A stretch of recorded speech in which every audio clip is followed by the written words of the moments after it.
नोंथांमोनाथ' सानफ्रोमबो डक्टरफोरा आखाइजों लिरनाय हांखोखौ नुबाय जानांगौ, नाथाय नोंथाङा सानना नायबायना डक्टरनि लिरनाय हांखोफोरा मानो एसेबां लेथ्रा जायो? बिदिब्ला लोगोफोर, आंनि मुङा बिश्व। दिनैनि बे भिडिअआव जोङो बै आयदानि सायाव सावरायगोन। बिदिब्ला थुदो जागायदिनिसै। आरो नोंथाङा जोंनि भिडिअखौ दिनैसो नायसंदोंब्ला लाइक खालाम, चेनेलखौबो साबस्क्राइब खालाम आरो लोगोसे खाथिनि बेल आइकनखौबो थुनानै अलाव होनानै ला। सासे डक्टरखौ सोंनाय जाबाय जे नोंसोरो मानो हेन्डराइटिंखौ एसेबां मैला लिरो। उनाव बिथाङा बुंबाय जे जोङो डक्टर जानायनि सिगां गोबां माखासे कम्पिटिशनफोरखौ क्लियार खालामनायनि गोनांथि जायो, जायनि थाखाय गोबां लिरनांगौ जानानै फैयो, नाथाय समा एसेल'। बेनि थाखाय जोंनि हेन्डराइटिंआ बांद्राय स्पिड लिरनायनि थाखाय बेबायदि मैला जानानै फैयो। बेफोर जोंनि हादरनि डक्टरफोरनिल' बाथ्रा नङा।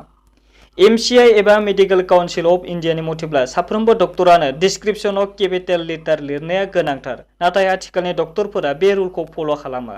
बिसोरो डिस्क्रिप्शननि फार्स्ट हांखोखौल' केपिटेल लेटारानो लिरो, नाथाय उननि हांखोफोरखौ स्मल लेटाराव लिरो, जायखौनोखि जों सिनायनोनो हाया।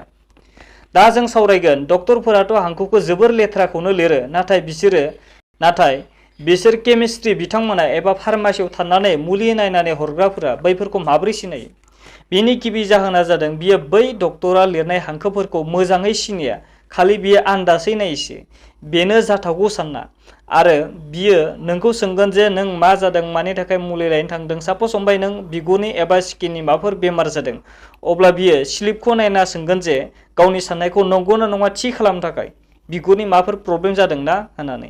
बेनिफ्राय नों अ होनबानो बियो सानखाबाय बेनो जागोन, आरो बियो मालाबा नोंनाव सोङालासिनो स्लिपखौ नायना हरगोन, मानोना बियो बै लिरनायखौ थोंजों सिनायखादों आरो बेबायदि मुलि एबा लिरनाय गोबांबार नायनानै हरनो मोनबाय।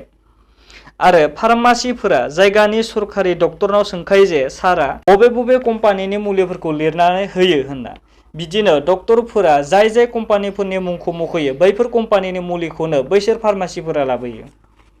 गुबुन मोनसे दुखुनांथाव बाथ्राया जादों जिहेतु बिसोरो स्लिपखौ आन्दासैसो नायनानै मुलिखौ हरो, बेबायदि बिसोरो मालाबा गोरोन्थि मुलिखौबो हरफ्लाङो, जायनि जाउनाव बेमारिया हामनो रोङा आरो उल्थासो जायो। बेबायदिनो बोसोराव 7,000निफ्राय 10,000सिमहालागै गोरोन्थि मुलिखौ मोनजानानै हामनो रोङियाव जिउ गोमानांगौ जायो। बेफोरो डक्टरनि मैला हांखो लिरनायनि जाउनाव जानो मोनो। बेबायदि गोरोन्थि मुलि मोनजानानै थैनायखौ 2006 मायथाइयाव रिसार्च खालामनाय जादोंमोन।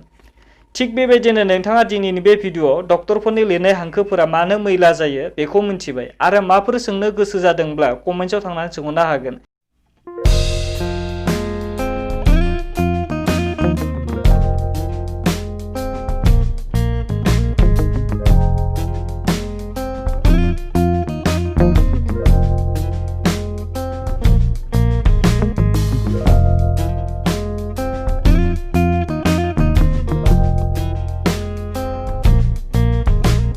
दिनैनि थाखाय बेखिनियानोसै, गोजोन्थों।